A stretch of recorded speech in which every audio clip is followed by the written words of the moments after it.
بغیر وضو کیے آیت الکرسی، آیت کریمہ، چاروں کل یا دوسرے وظائف پڑھنے والوں پہلے حضرت محمد کا یہ فرمان ضرور سن لو۔ نبی کریم نے بغیر وضو آیت الکرسی یا دوسرے وظائف پڑھنے سے کیا فرمایا ہے؟ بسم اللہ الرحمن الرحیم۔ کیا آیت الکرسی، آیت کریمہ اور چاروں کل وضو کیے بغیر پڑھ سکتے ہیں؟ اس ویڈیو میں یہ تمام معلومات فراہم کی جائیں گی، لیکن پہلے یہ جان لیجئے کہ اگر آیت الکرسی کو وضو کرنے کے بعد اسے تلاوت کریں تو اللہ تبارک و تعالی پڑھنے والے کو 40 سال کی عبادت کا ثواب عطا فرماتا ہے، 40 درجے بلند کرتا ہے اور 40 حوریں عطا کرے گا۔ اگر آیت الکرسی کو پڑھ کر مرحومین کو ہدیہ کر دیا جائے تو اللہ تعالیٰ فرشتے کو حکم دیتا ہے کہ اس کے لیے قیامت تک تسبیح کریں، 60 انبیاء کا ثواب عطا کرتا ہے، اس کی قبر میں 40 شمع داخل کرتا ہے جس کا نور مشرق سے مغرب تک پھیل جاتا ہے، اس نور سے اس کی قبر وسیع ہو جاتی ہے۔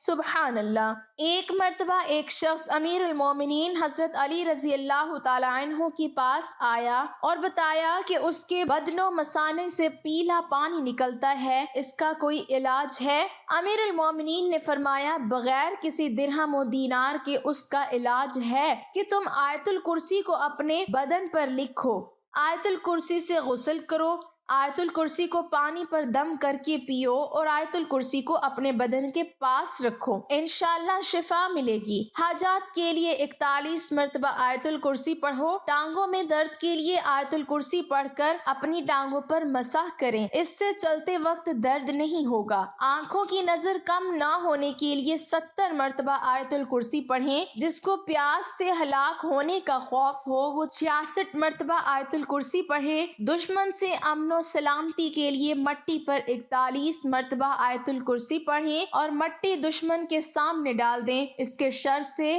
سلامتی ہوگی۔ سلامتی سے پہنچنے کے لیے 7 مرتبہ آیت الکرسی پڑھیں۔ مرحوم کی قبر پر 7 مرتبہ آیت الکرسی پڑھیں، اللہ تعالیٰ قبر پر رحمت نازل کرے گا۔ جیل سے جلد رہائی کے لیے 1000 مرتبہ آیت الکرسی پڑھیں۔ مریض کی شفا یابی کے لیے 3 دن لگاتار 101 مرتبہ آیت الکرسی پڑھیں۔ سر درد کے لیے 7 مرتبہ آیت الکرسی پڑھیں۔ لوگوں کے دلوں میں اچھی نیت سے محبت پیدا کرنے کے لیے 41 مرتبہ پانی پر آیت الکرسی پڑھ کر دم کریں اور پانی پلا دیں۔ لوگوں میں صلح کروانے کے لیے مسجد جامع کے راستے کی مٹی پر آیت الکرسی پڑھیں اور جن لوگوں کے درمیان صلح کروانی ہو پھینک دیں۔ کام میں آسانی پیدا کرنے کے لیے سورۃ الم نشرح اور آیت الکرسی 10 مرتبہ پڑھیں۔ بچوں کو بلاؤں سے سلامتی کے لیے 40 مرتبہ آیت الکرسی پڑھیں اور پھر لکھ کر بچے کے گلے میں ڈال دیں۔ آیت الکرسی پڑھنے کے فضائل بہت زیادہ ہیں اور یہاں پر ہم اس کی چند خاص کے ذکر پر ہی اکتفا کرتے ہیں۔ ہر روز صبح و شام پڑھنا چور، ڈاکو اور آتش زدگی سے تحفظ کا ذریعہ ہے۔ ہر واجب نماز کے بعد اس کا پڑھنا رزق میں فراوانی کا باعث ہے۔ اگر اس کو لکھ کر کھیت میں دفن کر دیا جائے تو وہ چوری اور نقصان سے بچا رہے گا اور اس میں برکت ہوگی۔ ہر روز فریضہ نماز کے بعد اس کا پڑھنا سانپ اور بچھو کا تعویذ اور جن و انس کے ضرر سے بچاؤ کا سبب ہے۔ اس کا گھر میں لکھ کر رکھنا چوری سے بچاؤ کا موجب ہے۔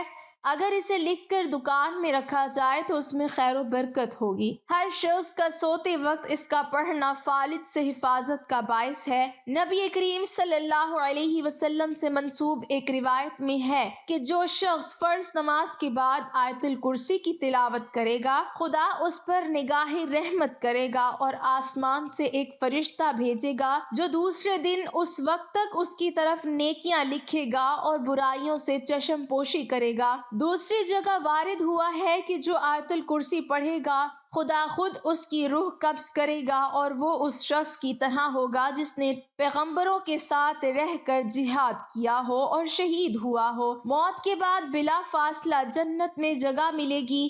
اس کی تلاوت سے فقر و فاقہ دور ہوتا ہے، خدا کی طرف سے امان نامہ ملتا ہے، رزق میں وسعت ہوتی ہے اور خدا اپنے فضل سے اس کے مال میں اضافہ کرتا ہے۔ نبی کریم صلی اللہ علیہ وسلم نے فرمایا، اے علی، آیت الکرسی میں 50 کلمات ہیں اور ہر کلمے میں اللہ عز و جل کی عطا کردہ 50 برکات ہیں۔ آیت الکرسی کا مقام وہ ہے جو ایک پہاڑ میں چوٹی کا ہوتا ہے۔ امام محمد باقر رضی اللہ تعالی عنہ نے فرمایا، ایک مرتبہ آیت الکرسی پڑھنے والے کی دنیا کی 1000 مصیبتیں اللہ تبارک و تعالی ختم کرتا ہے، جس میں کم از کم غربت اور آخرت میں عذاب قبر سے نجات حاصل ہوتی ہے۔ ابی بن کعب رضی اللہ تعالی عنہ بیان کرتے ہیں کہ نبی صلی اللہ علیہ وسلم نے ان سے سوال کیا کہ کتاب اللہ میں سب سے عظیم آیت کون سی ہے؟ تو وہ کہنے لگے کہ اللہ اور اس کے رسول صلی اللہ علیہ وسلم کو ہی زیادہ علم ہے۔ یہ سوال کئی بار دہرایا اور پھر فرمانے لگے کہ وہ آیت الکرسی ہے۔ فرمانے لگے، اے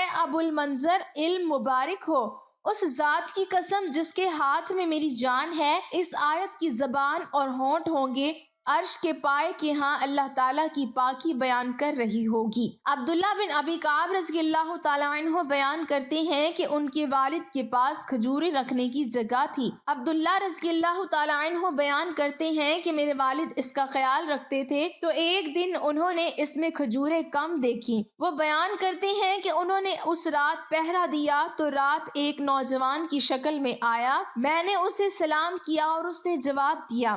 والد کہتے ہیں، میں نے اسے کہا، تم جن ہو کہ انسان؟ اس نے جواب دیا کہ میں جن ہوں۔ وہ کہتے ہیں، میں نے اسے کہا اپنا ہاتھ دو۔ اس نے اپنا ہاتھ دیا تو وہ کتے کے ہاتھ کی طرح اور بالوں کی طرح میں تھا۔ میں نے کہا کہ جن اسی طرح پیدا کیے گئے ہیں؟ کہنے لگا کہ جنوں میں تو مجھ سے بھی سخت قسم کے جن ہے۔ میں نے کہا کہ تجھے یہ چوری کرنے پر کس نے ابھارا؟ اس نے جواب دیا کہ ہمیں یہ اطلاع ملی کہ آپ صدقہ و خیرات پسند کرتے ہیں تو ہم نے یہ پسند کیا کہ ہم تیرا غلہ حاصل کریں۔ عبداللہ بن ابی کہتے ہیں کہ اسے میرے والد نے کہا، وہ کون سی چیز ہے جو ہمیں تم سے محفوظ رکھے؟ اس نے جواب میں کہا، یہ آیت الکرسی ہے۔ پھر وہ نبی صلی اللہ علیہ وسلم کے پاس گئے اور سارا قصہ بیان کیا تو نبی صلی اللہ علیہ وسلم نے فرمایا کہ اس خبیث نے سچ کہا ہے۔ ابو ذر رضی اللہ تعالیٰ عنہ بیان کرتے ہیں کہ میں نبی صلی اللہ علیہ وسلم کے پاس آیا تو آپ مسجد میں تشریف فرما تھے،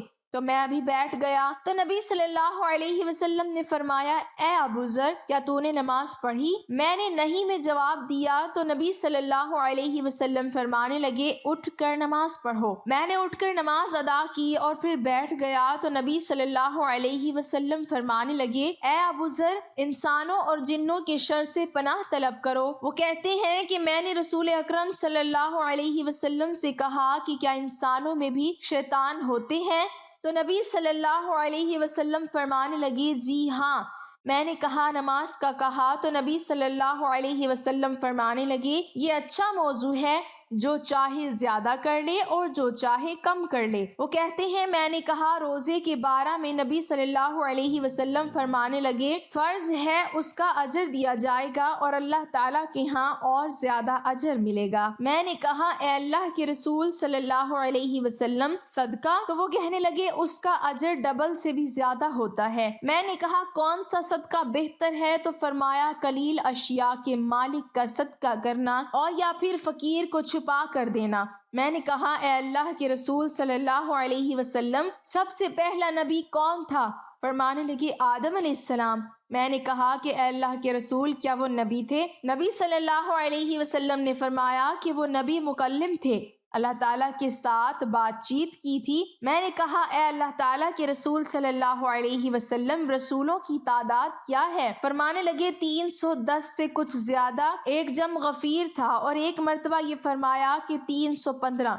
میں نے کہا، اے اللہ تعالیٰ کے رسول صلی اللہ علیہ وسلم، آپ پر جو نازل کیا گیا ہے اس میں سب سے عظیم کیا ہے؟ فرمایا، آیت الکرسی، اللہ لا الہ الا هو الحی القیوم۔ ناظرین اکرام، اب آئیے اپنے آج کے سوال کی جانب چلتے ہیں کہ کیا بغیر وضو کی حالت میں آیت الکرسی پڑھ سکتے ہیں؟ آیت کریمہ پڑھ سکتے ہیں؟ چاروں کل پڑھ سکتے ہیں؟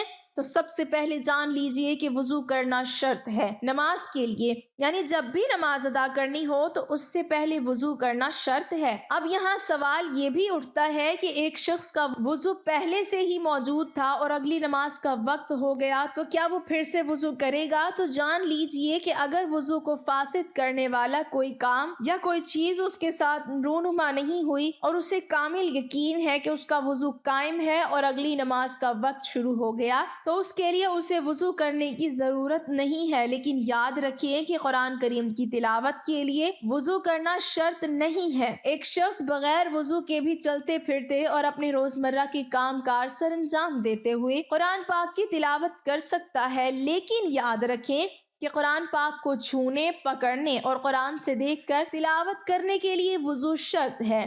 البتہ اگر آپ کو وہ صورتیں زبانی یاد ہیں جو آپ پڑھنا چاہتے ہیں تو پھر ان کو زبانی پڑھنے کے لیے یا تلاوت کرنے کے لیے وضو کرنا شرط نہیں ہے۔ لہٰذا ہر ایک مسنون دعا، خواہ وہ گھر سے باہر نکلنے کے لیے ہو، گھر میں داخل ہونے کے لیے ہو، سفر پر جانے کے لیے ہو، اذان کا جواب دینے کے لیے ہو، بیت الخلاء میں جانے اور باہر آنے کے لیے ہو، کھانا کھانے سے پہلے یا کھانا کھانے کے بعد کی ہو، وہ آپ بغیر وضو کے جب بھی چاہیں پڑھ سکتے ہیں۔ بہت سی دعائیں قرآن کریم سے لی گئی ہیں، جب ان دعاؤں کو بغیر وضو کے پڑھ سکتے ہیں تو قرآن پاک کو بھی بغیر وضو پڑھ سکتے ہیں، لیکن جب زبانی پڑھنا ہو۔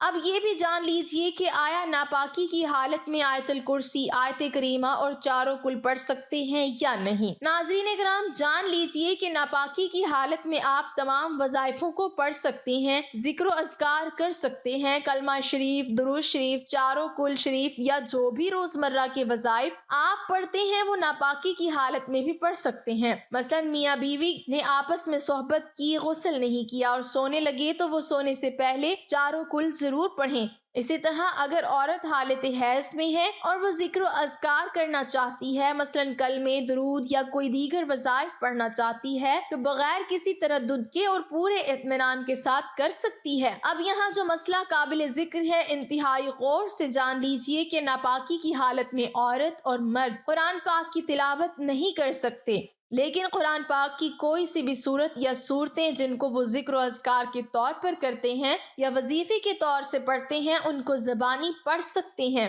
لیکن قرآن کی کوئی بھی صورت تلاوت کی نیت سے ہرگز نہیں پڑھی جا سکتی۔ اب یہاں ناپاکی کی بھی اقسام بیان کرتے چلیں کہ اگر حالت جنابت میں ہے یا حالت حیض و نفاس میں ہے یا خواتین کے کپڑے چھوٹے بچوں کے پیشاب یا پاخانہ کر دینے کی وجہ سے ناپاک ہو چکے ہیں، یا مرد حضرات جو باہر کام کرنے کے لیے گئے، باہر کیچڑ یا گٹر کا پانی وغیرہ ان کے کپڑوں پر لگ گیا، تو یہ تمام حالت ناپاکی کی حالتیں ہیں۔ ان تمام حالتوں میں اب زبانی ذکر و اذکار اور دیگر مسنون دعائیں جو روزمرہ کے معاملات میں پڑھی جاتی ہیں ان کو بے فکر اور بلا تردد پڑھ سکتے ہیں، ہرگز کوئی قباحت نہیں ہے۔ اب کچھ لوگ یہ پوچھیں گے کہ اگر ناپاکی کی حالت میں بھی ذکر و اذکار کر سکتے ہیں اور بغیر وضو کے بھی کر سکتے ہیں تو پھر دونوں میں فرق ہی کیا ہے؟ تو ناظرین کرام، فرق یہ ہے کہ بغیر وضو آپ قرآن کو چھونے کے بغیر قرآن کی صورتوں کو تلاوت بھی کر سکتے ہیں، جبکہ ناپاکی کی حالت میں اگرچہ آپ ذکر و اذکار اور وظائف کی نیت سے قرآن کی صورتیں پڑھ سکتے ہیں لیکن تلاوت کی نیت سے قرآن کی صورتیں زبانی بھی نہیں پڑھ سکتے۔